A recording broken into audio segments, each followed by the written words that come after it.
makers, and welcome back to the Metaphysical Apothecary. We are your hosts, Megan and Shannon. We are also known as the Scorpio Sisters, and we are here to explore the mysterious, magical, and the arcane. In honor of the season, we're going to be talking about gratitude, how we can use it psychologically, how we can use it magically, how we can allow it to help us manifest what we want to manifest, and how we can use gratitude to identify, diffuse, and avoid toxic positivity.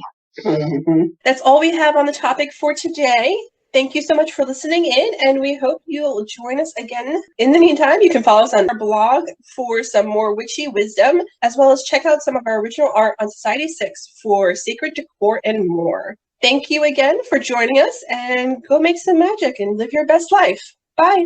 Bye, everyone. This is a time of year where we are encouraged to think about what we are most grateful for.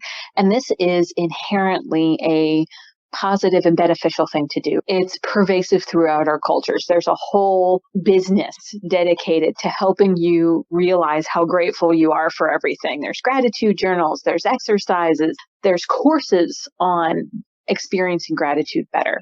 Those things could be beneficial, but you don't necessarily need them to allow yourself to feel the benefits of a gratitude practice and to use it for introspection, shadow work, and to allow yourself to actually process your negative emotions and experiences in a more beneficial way.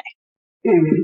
So first, let's talk a little bit about toxic positivity versus gratitude. Let's just get right in there.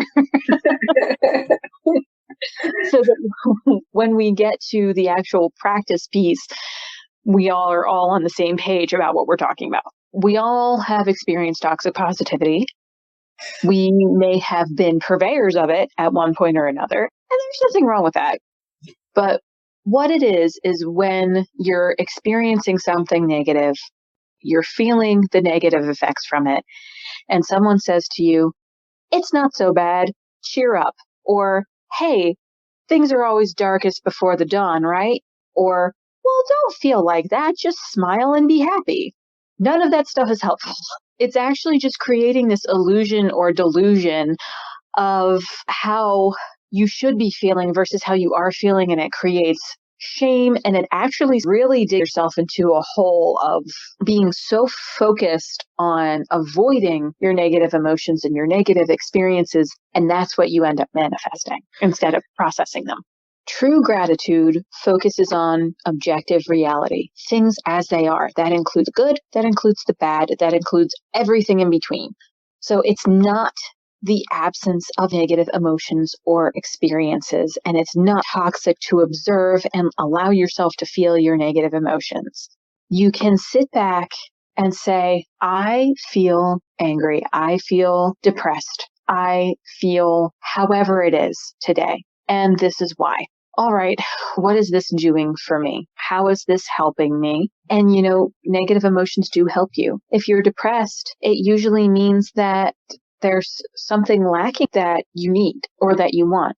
If you're angry, it usually means a boundary is being violated. When people tell you not to be angry, a lot of the time it's because they want to violate one of your boundaries because it'll be beneficial to them. That may not be a malicious intent, but that is very often what is going on. Or they are not okay with anger because they don't have their own boundaries set. Yes. Yep. So when they see you getting angry, they're uncomfortable because you are, whether you're conscious of it or not, are holding a boundary that you set, and they're not comfortable with that because they don't have that boundary. Right. If you're afraid, it's because you feel unsafe. It doesn't matter whether you actually are unsafe or not. If you are afraid or anxious, it's because you feel like there is protection missing from your life. So when you analyze what these negative emotions and experiences are doing for you, they're telling you something. They're giving you messages. You can recognize what you need to bring into your life and focus on that. After you've experienced the emotion. Right. Part of toxic positivity is an attempt to rush yourself through those negative emotions, those emotions that make you feel bad for whatever reason. If it's not making you feel happy if it's not releasing your serotonin and dopamine levels. Rush yourself through it so you can get to that dopamine, serotonin rush of happiness. Mm-hmm. And in hindsight, once you've recognized what these experiences are teaching you, once you've worked through them and allowed yourself to figure out what you need to do to meet these emotions where they are and grant yourself your needs, you can be grateful for them. It's an incredibly magical experience. You can look back and be like, wow, am I ever glad that I got so pissed off at my manager that day and quit my job? At the time, it may have felt like one of the worst situations ever. You were in a toxic workplace. You were being abused daily by your manager and possibly by customers and other coworkers. And then you quit your job. Maybe you felt very anxious when you did that because you didn't necessarily have a safety net. But weeks or months down the line, you can look back on that experience and experience intense gratitude for it because the emotions and experiences you were having allowed you the space and the room and the realization that you needed something different. There's also the being grateful for feeling and emoting those emotions, because without them, you wouldn't be able to experience and express the opposite quite so well. Mm-hmm. How do you understand the depth of happiness without the depths of sadness? Mm-hmm. They are not isolated emotions. Yeah, absolutely, because you have that contrast. Mm-hmm. It's like eating sweet and sour together. Yes. Both of them are more intense. Mm-hmm. That's kind of step one in terms of gratitude magic, is recognizing that you don't have to be daisy sunshine all the time.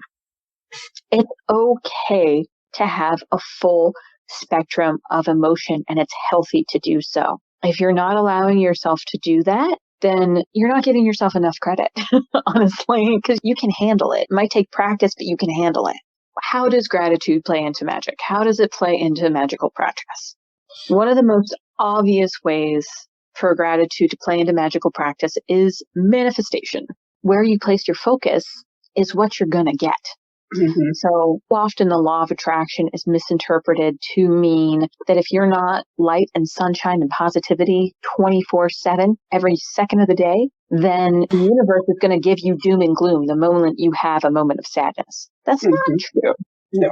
If you're focused on the negative and that's all you can see, then that's going to compound and you're going to get more of it. However, if you acknowledge the negative and can see what it's doing for you and recognize that those are needed messages or needed experiences so that you can see what you do have and the things that you are grateful for in your life, and you places your focus more on those things after you've processed the negative, then you're going to get more of those abundant things that you are grateful for.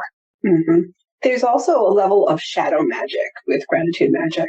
Absolutely. And that's actually how I use gratitude magic. I have a small little list journal, and anytime I'm triggered a negative reaction in me, I allow myself to feel it, to express it. I come back and I recenter myself. What am I grateful for right now? And then eventually, as I cool down and I come out of that hot zone, if you will, what am I grateful for in that moment that is giving me an experience today? Mm-hmm. That helps me uncover where my sore spots are within the work I still have to do internally. Where are my boundaries being pushed? And where am I not holding those boundaries? But also, why am I so angry at this particular thing? Am I treading on someone else's boundaries because I don't have boundaries there? Mm-hmm. And that's what got me angry. So using it that way, we can be grateful for our shadows. We can be grateful for the rejected pieces of ourselves and the experiences that they bring us and the wisdom that they bring us, right? Yep. So what to do with bad moods and stormy days? One of the big questions is it safe to do magic when I'm in a bad mood, when I'm depressed, when I'm anxious, when I'm sick, all of these things? The short answer to that is yes. The longer extended answer to that is if you don't feel like you have the energy, if you feel like you're not in the right mindset and your intention may be skewed, then you don't have to do magic. It's safe to do magic as long as you feel like that's going to help you. If you feel like you need to do something else, it's okay not to do magic.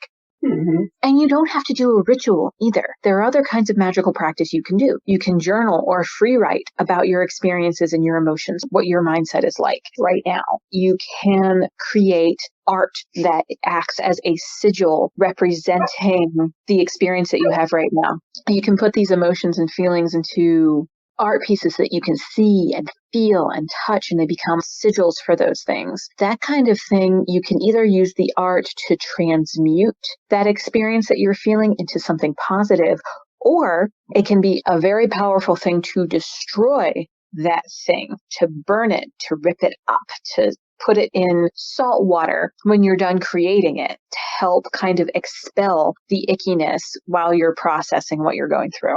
That's a good way of processing it, yeah. Mm-hmm. You can also track your moods.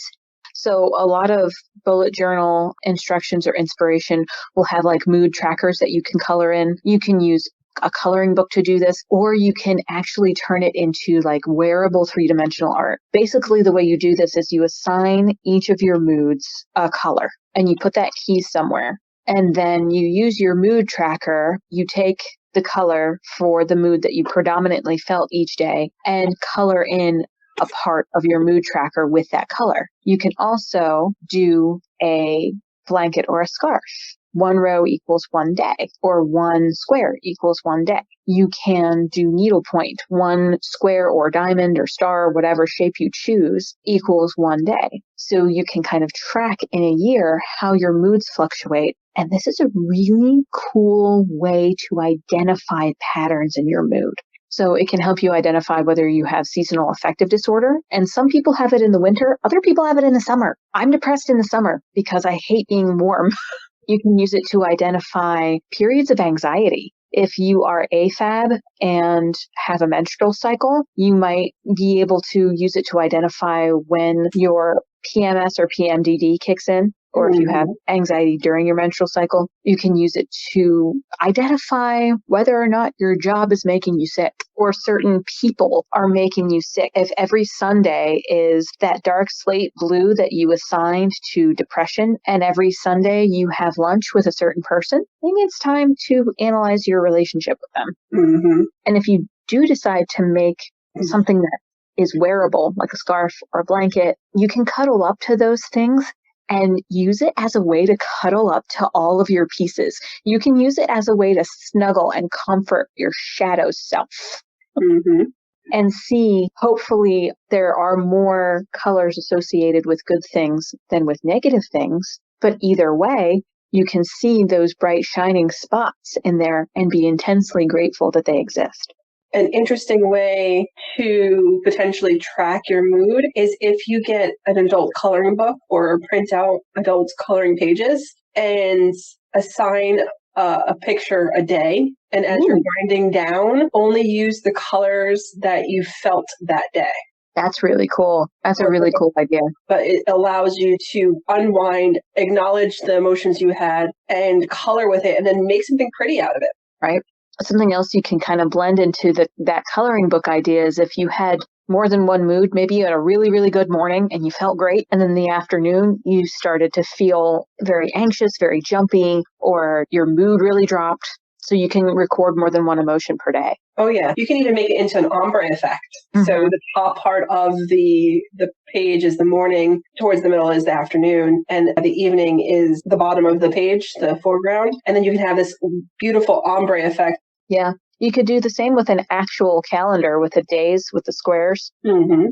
Which would be a really interesting way to use a paper calendar. Yeah. Acknowledging our gratitude is also a really good way to expand it. So just as tracking your moods, understanding yourself, being introspective and knowing how to soothe and reincorporate your shadow self is an important part of experiencing deep gratitude. Expressing it can help deepen and prolong the experience as well. One of the most obvious ways to do this is to give offerings to your deities and spirits and ancestors, right? Mm-hmm. You commune with them, they guide you, they protect you, they help you, they support your magical journey. So giving them offerings is a way to deepen your relationship with them. But also, if I put a sugar stick on my altar and it's because something good happened to me or a bad period ended in my life and I'm just super grateful that I don't have to feel terrible anymore, I'm going to walk past my altar 4 or 5 times a day and see that sitting there and go, hell yeah, things are good now. Mm-hmm.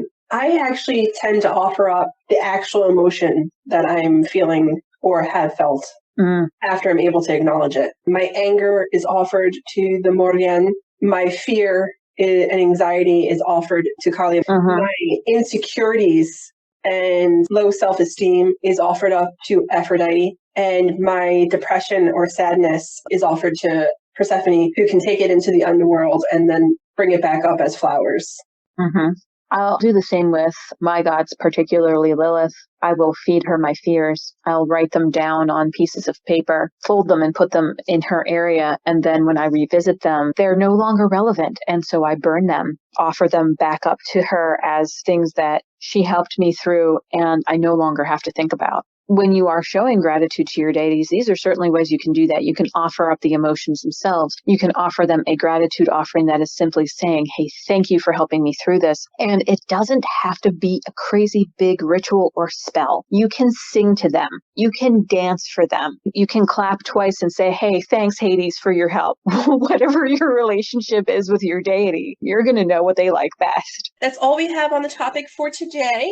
Thank you so much for listening in, and we hope you'll join us again. In the meantime, you can follow us on our blog for some more witchy wisdom, as well as check out some of our original art on Society 6 for sacred decor and more. Thank you again for joining us, and go make some magic and live your best life.